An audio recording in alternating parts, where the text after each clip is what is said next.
My name is Greg Gadawski, and I'm a certified public accountant, certified fraud examiner, certified valuation analyst, and accredited in business valuation. And I'm a Forensic Accounting Academy instructor. I'm here today with Leo, Stefan, and Leo, who are attendees of this week's Academy. Stefan, why did you come to the Forensic Accounting Academy? Well, I wanted to learn some specific techniques to help me work more closely with the compliance and legal departments of my institution. And so far this week, what have you taken away from the Academy? I've learned some really specific tools that I can apply in my investigations to evaluate data and enhance our investigations. Leo, how about yourself? Why did you come to the Academy this week? Well, in my daily routine, I basically provide assistance to local law enforcement and prosecutors in the state that I work in, and I wanted to enhance my skills in providing those services, and attending this session absolutely has enhanced my skills, no question about it. What do you feel is the most important thing that you've learned this week? Actually, we've learned a little bit of everything with respect to evaluating people and just additional tools that we can use. And Leo, how about yourself? Why did you come to the Academy this week? Well, I came here as well to learn about interviewing techniques. Especially was a very important tool that I think that I'll be able to use. As an accountant, accountants normally don't communicate very well with people, and I think the skills that I gained here today in the interviewing will help me apply that knowledge in my job every day.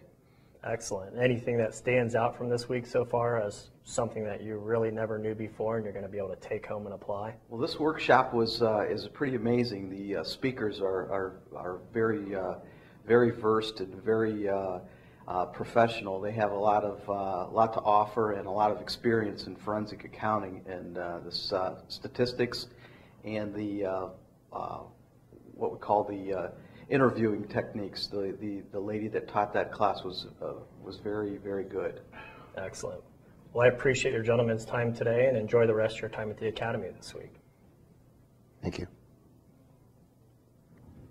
So the Academy is broken into 5 training days. What specific day do you teach, and what are the techniques that are involved in the day of curriculum that you teach to the participants? Typically, I teach one of 2 days or sometimes both days, and on one day we cover just a potpourri of forensic accounting techniques, including proof of cash, net worth method, financial statement manipulation techniques and tests for financial statement manipulation, financial statement ratio analysis. And then the second day we get into statistics, and nothing really too in-depth, but to make sure everyone has a good statistics core. And then we start to get into digital analysis, going through and doing data mining, and even working in such things such as Benford's Law. Tell me about Benford's Law. Well, Benford's Law was discovered in the 1920s by Frank Benford, and really kind of sat dormant for a while until probably the 1990s into the 2000s, when Mark Negrini started to bring it in more of a limelight for use as auditing or an investigative technique. And what it is it's a theory that if you have numbers in a data set, that the digit sequence of those numbers will start to follow particular patterns. For example, if we look at a data set of numbers, and I take all of those numbers and look to see what the first digit in those numbers are, 30% of those numbers will start with the first digit 1. And we can test the first digit, we can test the first 2 digits, the first 3 digits. And so what we're developing is a curve that you start with 1 and you go all the way down to 9. Mm-hmm. And for the first 2 digits, it goes from 10 down to 99. But it still follows a similar curve. So with what we're testing when we use Benford's laws, we know what the curve should be for numbers that are occurring naturally in our society. We're looking for anomalies there. And based upon those anomalies, we can help develop a roadmap for our investigation. And those indicators can help determine where there are fraudulent activity or money being stolen, or how do you tie that to the analysis of your engagement? Sure. Well, of course, we still have to do some pick and shovel work, but at least this way we can say, okay, we have an anomaly here where it doesn't seem to follow Benford's law. We should go investigate that. Okay. So what we're doing is, say we have a data set that has 300,000 transactions. I don't want to go through and review canceled checks for 300,000 transactions. I'm trying to narrow that data set and be more efficient in the investigation. So Benford's law, in addition to some other techniques, enable the individuals who come into your training to analyze their engagement to find and indicate where there may be some deceptive transactions going on. In addition to Benford's law, what are some other techniques that you guys immerse your participants on? Well, we also teach them about financial statement manipulation test. And so we do things like AQI, Asset Quality Index. And typically what you're doing is you're benchmarking a company and its transactional pattern, and you're comparing that benchmark to the period that's under investigation. So you're looking for changes in that company. So if I have a solid AQI and then all of a sudden my asset quality index drops off or increases significantly, I may want to focus my investigation on that time period.